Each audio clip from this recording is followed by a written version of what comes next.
Hello everyone, हमारी 6th class की NCERT social and political life part 1 का हम चैप्टर 3 आज पढ़ने जा रहे हैं। व्हाट इज़ गवर्नमेंट, सरकार क्या है। तो सबसे पहले हम देखेंगे कि सरकार की परिभाषा क्या होती है। तो सरकार वह संस्था है जो देश और राज्य को चलाती है। सरकार कानून बनाती है, उन कानूनों को लागू करती है और नागरिकों की भलाई के लिए बेसिकली सरकार होती है। तो बिना सरकार के समाज में क्या हो जाता है, अराजकता और असुरक्षा का माहौल उत्पन्न हो जाता है। इसलिए हमारे लिए सरकार आवश्यक है। तो सरकार क्या है, वह संस्था जो राज्य और देश के को चलाती है, इसके लिए कानून बनाती है, उन कानूनों को लागू करती है और नागरिकों की भलाई के लिए काम करती है। नेक्स्ट हम पढ़ने वाले हैं इसमें कि सरकार की आवश्यकता क्यों होती है। तो कानून व्यवस्था बनाए रखने के लिए आवश्यक होती है।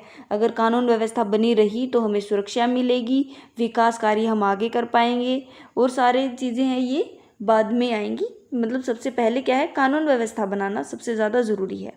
फिर कानून व्यवस्था बनाएगी, फिर उससे बाद क्या करेगी, नागरिकों की सुरक्षा सुनिश्चित करेगी, विकास के कार्य जैसे कि सड़क बनाएगी, स्कूल बनाएगी, अस्पताल बनाएगी, बिजली पानी इत्यादि देगी। इससे क्या होगा, सड़कें होंगी तो हमारा काम ज़्यादा चलेगा, बच्चे स्कूल ज़्यादा जा सकेंगे, आसानी से अस्पताल तक पहुंचा जा सकेगा। इससे क्या, आर्थिक विकास होगा। ओके, तो सरकार क्या करती है, विकास कार्य के लिए भी कार्य करती है। देश की सीमा की सुरक्षा करना भी एक महत्वपूर्ण कार्य है। इसके लिए भी हमें सरकार की आवश्यकता होती है। लोगों को अवसर की समानता और अधिकारों की सुरक्षा देना भी सरकार का कार्य है, इसीलिए यह हमारे लिए आवश्यक हो जाती है। ठीक है, समझ गए। कानून व्यवस्था बनाना, सुरक्षा, रक्षा, विकास कार्य और लोगों को समान अवसर व अधिकार देना सरकार इसीलिए हमारे लिए आवश्यक है। सरकार के कार्य क्या क्या हैं, तो कई काम हैं, जैसे कि कानून बनाना, जैसे कि कानून बना दिया, उसको लागू करवाना भी सरकार का काम है। कानून बनाना जैसे कि उन्होंने बता दिया है कि हेलमेट लगाना है, सीट बेल्ट लगाना है, ये करना ही पड़ेगा। अगर ये नहीं करते हैं तो क्या होगा, हमें या तो जुर्माना लगेगा या हमें सज़ा मिलेगी। तो कानून बनाना भी एक महत्वपूर्ण कार्य है। फिर ये और क्या करती है, कानून लागू करती है। पुलिस और अदालत के माध्यम से क्या किया जाता है, कानून को लागू किया जाता है। विकास के कार्य जैसे कि सड़कें, बिजली, स्कूल, स्वास्थ्य सेवाएं इत्यादि देना, ये सारे किसके कार्य हैं, सरकार के कार्य हैं। कर वसूलना, सरकार हमसे कर वसूलती है। आप देखेंगे आपके पेरेंट्स जो हैं वो कर देते हैं, टैक्स देते हैं, तो उसका क्या होता है, वो टैक्स इकट्ठा करके सरकार उन्हीं सड़क बनाने, बिजली देने, स्कूल व्यवस्था बनाए रखने के लिए, स्वास्थ्य सेवाएं ज़्यादा देने के लिए, ठीक है, इनके विकास कार्य के लिए वो क्या करती है, ये टैक्स लगाती है और फिर इन पैसों से सरकारी योजनाएं चलाती है। विदेश नीति में भी सरकार का महत्वपूर्ण कार्य है। दूसरे देशों के साथ कैसे संबंध बनाने हैं, उनके साथ व्यापार कैसे करना है, व्यवहार कैसा रखना है, ये सारे कार्य कौन करता है, सरकार करती है। अगला है आपदा प्रबंधन। जैसे किसी भी स्थान पर बाढ़ या भूकंप, सूखा, कोई भी तरह की आपदा आती है तो वहाँ पर राहत कार्य पहुँचाना सरकार का एक महत्वपूर्ण कार्य है। ठीक है, समझ गए। कानून बनाना, लागू करना, विकास के लिए कार्य करना, टैक्स वसूलना, विदेश नीति बनाना और आपदा प्रबंधन में महत्वपूर्ण कार्य है। इसीलिए ये जरूरी है हमारे लिए सरकार बनाना। सरकार कितने प्रकार की होती है, तो सरकार बेसिकली हम देखें तो डेमोक्रेटिक और नॉन डेमोक्रेटिक होती है।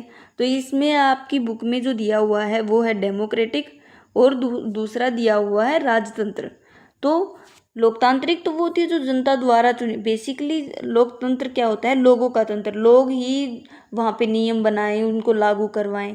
पर आज के समय में ये पॉसिबल नहीं है, क्योंकि आप देखो कि 140 किसी देश की जनसंख्या 140 करोड़ है, या 140 तो चलो छोड़ो और भी कम है, 10 करोड़ मान लेते हैं, किसी देश की 10 करोड़ जनसंख्या है, तो वो क्या सारे नियम बनाने बैठेंगे, क्या वो सारे लागू करवाएंगे, ऐसे तो ना कोई अच्छे से नियम बन पाएगा, क्योंकि उनमें दो लोग हैं, वो अलग सोच है, वो अलग नियम बनाएंगे, उनका दो पर्सपेक्टिव लेके चलेंगे। पर क्या होता है, इससे काम नहीं बन पाता। इसीलिए लोग क्या करते हैं, अपना एक प्रतिनिधित्व चुनते हैं, जैसे कि एमएलए, एमपी। तो कुछ लोगों को चुना जाता है, फिर वो लोग सरकार बनाते हैं और नियम कानून बनाते हैं, उनको लागू करवाते हैं। तो आज के समय में डायरेक्ट लोकतंत्र ना होकर कि भी सीधे जनता ये नियम बनाए और वही लागू कराए, ऐसा ना होकर उनके चुने हुए प्रतिनिधि होते हैं, वो ये सारे कार्य करते हैं। तो जनता द्वारा चुनी जाती है, चुनाव के माध्यम से लोग अपने प्रतिनिधित्व चुनते हैं और जनता सवाल पूछने और विरोध करने का अधिकार रखती है। जैसे कि भारत, दूसरा होता है तानाशाह भी होता है एक, इसमें एक व्यक्ति या छोटा समूह होता है जो देश में शासन करता है और जनता को चुनाव और स्वतंत्रता नहीं दी जाती, जैसे कि जर्मनी का हिटलर। इसके अलावा जो आपकी बुक में उदाहरण दिया है वो राजतंत्र का दिया है कि एक राजा या रानी होगा, फिर वो एक या छोटा ग्रुप होगा उसका, वो मिलकर ही सारे डिसीजंस लेते हैं, नियम कानून बनाते हैं और वो मानने पड़ेंगे। तो राजतंत्र में भी दो तरह के होते हैं, एक तो संविधान बनाता है जैसे कि ब्रिटेन ब्रिटेन का एक संविधान है और वहाँ पे हेड कौन है, एक राजा है। तो और एक होता है जो जिसके हम सवाल नहीं कर सकते, वो राजा जो बनाएगा नियम कानून वो मानने ही पड़ेंगे, वो अपने तरीके से चलता है। ठीक है, तो राजतंत्र और लोकतांत्रिक सरकार।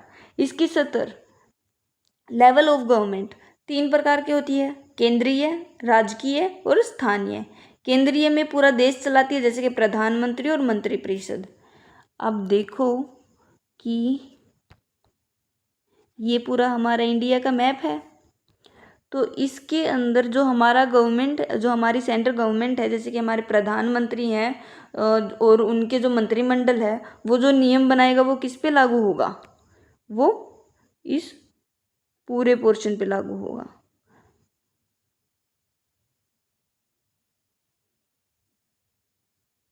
ठीक है, तो ये जो प्रधानमंत्री और हमारे मंत्रिमंडल जो है वो नियम बनाएगी, वो पूरे इंडिया के लिए बनाएगी।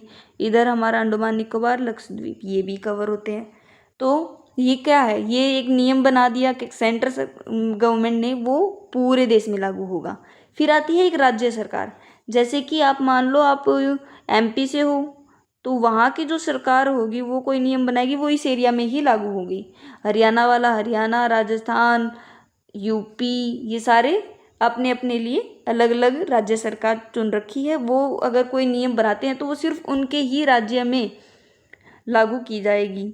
ठीक है, तो जो सीएम और उसका जो मंत्रिमंडल होता है वो जो बनाता है वो अपने राज्य के लिए बनाता है। उसके बाद आता है तीसरा स्तर, वो क्या होता है, लोकल। तो पहला क्या है, सेंटर, फिर दूसरा स्टेट, यानी कि केंद्र सरकार और राज्य सरकार, 2 हो गई। तीसरे प्रकार की कौन सी है, लोकल गवर्नमेंट। लोकल, इसमें क्या आते हैं, इसमें आती हैं पंचायतें, इसमें ब्लॉक डिस्ट्रिक्ट लेवल की। तो गांव में जो होती है वो क्या होती है, पंचायत होती है, तो वहाँ पे एक होगी। फिर दूसरा क्या है, शहर में भी मतलब टाउन टाइप जो होती है उधर क्या बनेगा, वहाँ पंचायत ना बन के वहाँ नगर निगम या नगर पालिका बनाई जाएगी। तो वो क्या है, वो स्थानीय स्तर पर होगी सरकार। तो 3 प्रकार की सरकार होती है, केंद्रीय सरकार जो पूरे देश के लिए कानून बनाती है और लागू कराती है, राज्य सरकार जो अपने ही सिर्फ राज्य के लिए बनाती है, और एक स्थानीय सरकार जो आप अपने गांव का या अपने शहर का नाम दे सकते हैं, वो केवल अपने लिए बनाएंगी। ठीक है, तो ये क्या है, स्थानीय सरकार। फिर लोकतंत्र में जनता की क्या भूमिका होती है, लोकतंत्र में सरकार जनता ही चुनती है, वो टैक्स देती है, तो टैक्स देती है तो चुनाव में वोट डाल सकती है, सवाल पूछ सकती है। यदि सरकार सही काम नहीं करती तो उनको अगले चुनाव में वो बदल भी देती है। तो इसलिए जनता का जो आप मानते हैं ओरा होता है वो ज़्यादा महत्वपूर्ण होता है, क्योंकि जनता ही डिसाइड करती है कि कौन वो लोग हैं जो सरकार बनाएंगे अब की बार। तो इसीलिए सरकार, जनता की भूमिका बहुत ही महत्वपूर्ण होती है। क्या करती है जनता, सरकार को चुनती है, टैक्स देती है, वोट डालती है, सवाल पूछती है, और अगर सरकार का काम सही नहीं लगता तो उसे बदल देती है। तो पूरे चैप्टर में हमने क्या पढ़ा है, हम क्विक रिवीजन कर लेते हैं। सरकार देश को चलाने वाली महत्वपूर्ण संस्था है, कानून बनाती है, लागू कराती है, जनता द्वारा चुनी जाती है, लोकतांत्रिक जो सरकार होती है। और इसके 3 स्तर होते हैं, केंद्र, स्थानीय और राज्य। जनता ही लोकतंत्र की असली ताकत होती है। ठीक है, तो जनता ही, क्योंकि ये वो ही चुनती है, तो जनता ही एक असली ताकत है लोकतंत्र की। इस अध्याय में हमें क्या सीख मिलती है कि जनता, सरकार केवल शासन नहीं करती, वह केवल शासक नहीं होती, वह जनता की सेवा के लिए बनाई जाती है और उसके पास जिम्मेदारियां होती हैं, क्योंकि उसको विकास कार्य करना होता है, कानून बनाना, लागू करना, विकास कार्य करना, ये सारे कार्य बहुत ही जिम्मेदारी के संस्था होती है ये, तो ये बहुत ही जिम्मेदारी वाला काम होता है। ठीक है, फिर हमारे इसमें जो क्वेश्चन आंसर है मैंने वो भी डिसाइड किए हुए हैं। उससे पहले हम एक क्विक रिवीजन ले लेते हैं। एक तो ये आप डायग्राम बना के समझाएंगे।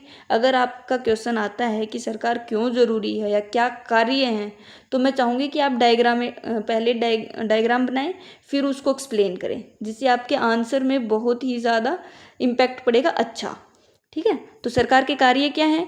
कानून बनाना, कानून व्यवस्था बनाना, विकास और निर्माण कार्य करना, विदेश नीति अपनाना, शिक्षा और स्वास्थ्य के लिए कार्य करना, आर्थिक प्रबंधन, सामाजिक कल्याण और रक्षा और सुरक्षा। ये क्या है? सरकार के महत्वपूर्ण कार्य हैं। तो ऐसा डायग्राम बनाएंगे और फिर इसको एक्सप्लेन करेंगे कि आगे कैसे। तो ठीक है, ये वाला हम पीछे डिस्कस कर चुके हैं, पर मैं बस लिख के ये बताना चाहती थी कि आपको कैसे अपने आंसर शीट में इसको दिखाना है। ओके। फिर अगला है सरकार के प्रकार भी था, तो उसमें भी हम पहले ऐसा डायग्राम बनाएंगे। एक होगा डेमोक्रेटिक, एक नॉन डेमोक्रेटिक। फिर उसमें हम बताएंगे कि लोकतांत्रिक सरकार क्या होती है, जो जनता अपने नेता को वोट देकर चुनती है, जैसे कि उदाहरण में भारत और अमेरिका इसके उदाहरण है। फिर आती है गैर लोकतांत्रिक, इसमें राजतंत्र, ताना सरकार इत्यादि बहुत सारी होती हैं, और इसमें उदाहरण आप दे सकते हैं ब्रिटेन, सऊदी अरब इत्यादि। ठीक है। तो सरकार क्या होती है? लोकतंत्र क्या होता है? जनता की सरकार, जनता द्वारा और जनता के लिए, मतलब जनता चुनती है उन्हें और उनके द्वारा ही तो वो चुनी जाती है। वो जनता की ही सरकार होती है और वो जनता के लिए ही कार्य करती है। ठीक है। फिर आता है हमारा प्रश्न नंबर 1, आप सरकार शब्द से क्या समझते हैं? एक सूची बताइए कि किस तरह से सरकार आपके जीवन को प्रभावित करती है। तो सरकार जनता की चुनी हुई होती है, एक टीम होती है। ठीक है। सरकार क्या होती है? जनता की चुनी हुई एक टीम होती है जो देश को चलाती है, इसकी सुरक्षा करती है, स्कूल, सड़क, अस्पताल इत्यादि बनाती है, मतलब विकास कार्य करती है, नियम कानून बनाती है, शांति को बनाए रखती है। समझ गए? सरकार क्या है? जनता द्वारा चुनी गई एक टीम। वह क्या कार्य करती है, कैसे हमारे जीवन को प्रभावित करती है? यह देश को चलाती है, हमारी सुरक्षा करती है, स्कूल, सड़क, अस्पताल बनाती है, नियम कानून बनाती है। ये इसके क्या है? प्रभावित करने वाले कारक हैं, हमें प्रभावित करते हैं।